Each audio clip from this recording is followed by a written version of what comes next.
It was just before sunrise at Tarqua Bay. The horizon glowed faint orange while the rest of the sky was still dark. Bayo pushed his small wooden boat into the water, fishing nets at his feet.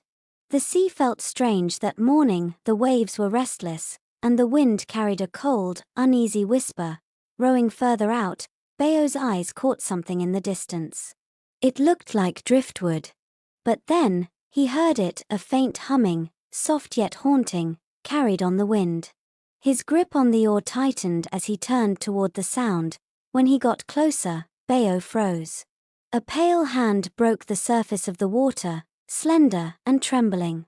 Her eyes were half open, her long hair spreading around her like dark seaweed. For a split second, shimmering silver scales rippled over her legs before melting into skin. Bayo hauled her into his boat. The moment their eyes met, a sudden gust of wind whipped around them, rattling the nets and rocking the boat. It was as if the sea itself had noticed their meeting. She coughed, spitting out water, and spoke in an old coastal dialect no one used anymore. Her voice was soft yet powerful, wrapping around him like the melody he had heard earlier. Back at his hut, Bayo laid her on a mat.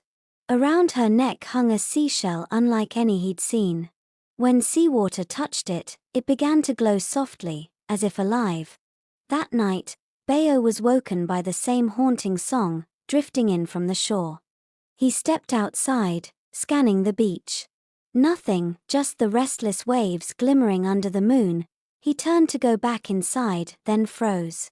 Myra was at the edge of the water, her hair glowing under the moon. For a brief second, her legs shimmered and morphed into a silver tail before vanishing. She turned, caught him watching, and stepped slowly into the waves.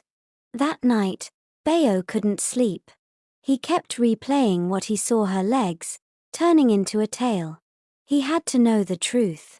So at dawn, he asked her directly. "Myra," he said, keeping his voice low. "Who are you?" She froze.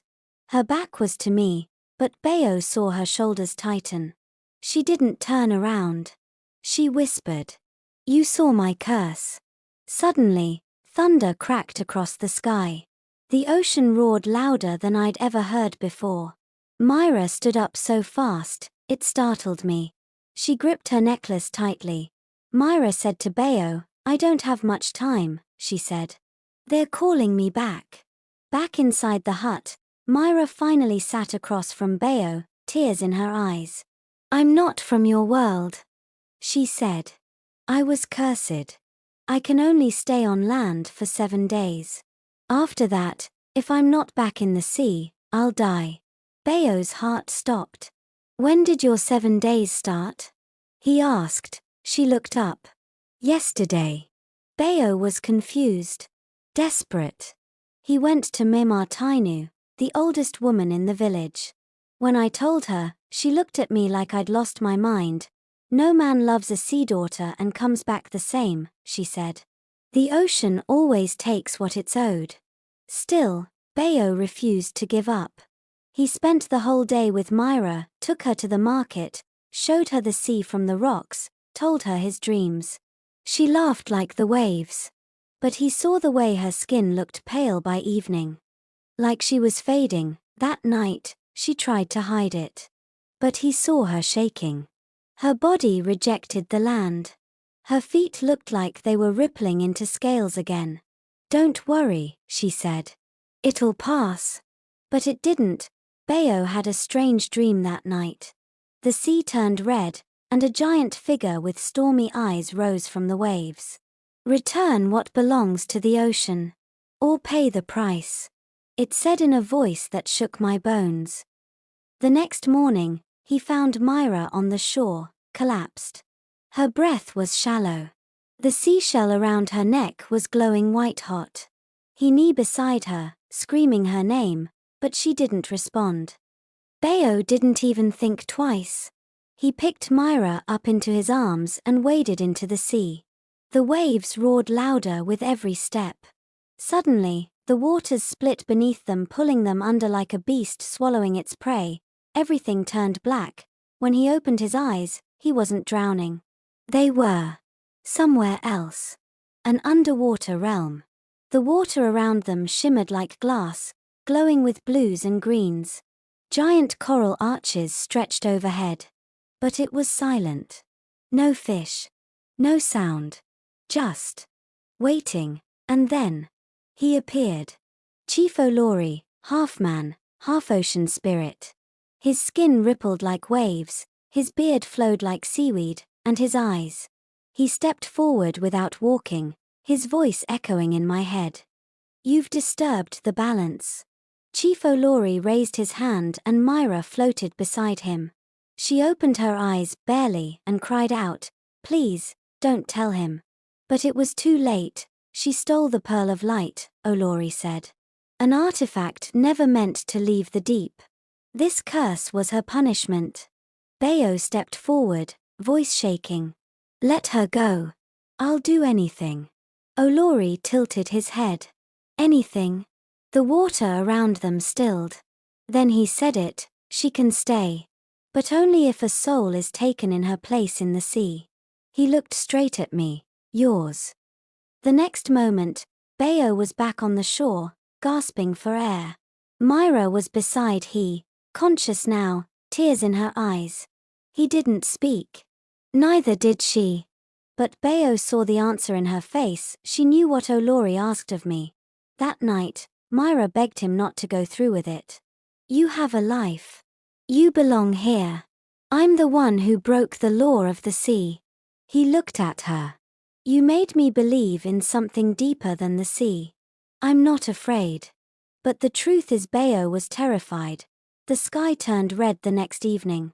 The seventh day was almost here. As they stood at the shore, Myra held my face, whispering, "There has to be another way." But I'd already made up my mind. He kissed her forehead, and as the waves reached his feet, he stepped in. The morning was quiet. Too quiet. Myra lay on Bayo's mat, her breathing shallow, her skin pale like the moon. The seashell necklace around her neck glowed so bright it lit up the room, as if the sea itself was calling her home. Bayo knelt beside her. "Hold on," he whispered. But deep inside, he knew. Time was almost up. Desperate, he ran to the village priestess. She looked at him with eyes that seemed older than the ocean. "You can change fate," she said, "but the price will be greater than death itself. Are you ready to pay it?" Bayo's throat tightened, but he nodded. When he returned, Myra smiled weakly. "Take me to the sea," she whispered. "It's where I belong." We walked to the shore together. Hand in hand. The waves kissed our feet as the wind carried her hair around her face. For a moment, it felt like we were the only two souls in the world. Just before sunset, he carried Myra into the water. The sky burned red and gold. Holding her close, he called out Chief Olori's name, his voice echoing over the waves. The ocean began to churn. The waves parted slowly, and Chief Olori rose from the depths, his eyes like whirlpools. The sea around us bowed in silence, waiting. "I will give my life for hers," Bayo said. His voice did not shake. Olori studied him for a long moment before nodding. "So be it." The water around me turned icy as invisible hands gripped my body, pulling me downward. Myra's legs shimmered, silver scales replacing skin as her tail unfolded in the water. She screamed, reaching for me, but the current was too strong. The last thing Bayo saw was her face shining with tears and moonlight as he sank into darkness. Years later, fishermen still whisper about a mermaid at Tarqua Bay. They say she saves lost sailors from storms. They say she sings in the moonlight, and when the night is quiet, her voice drifts over the waves. Calling one name, Bayo. True love is not about possession, it's about sacrifice.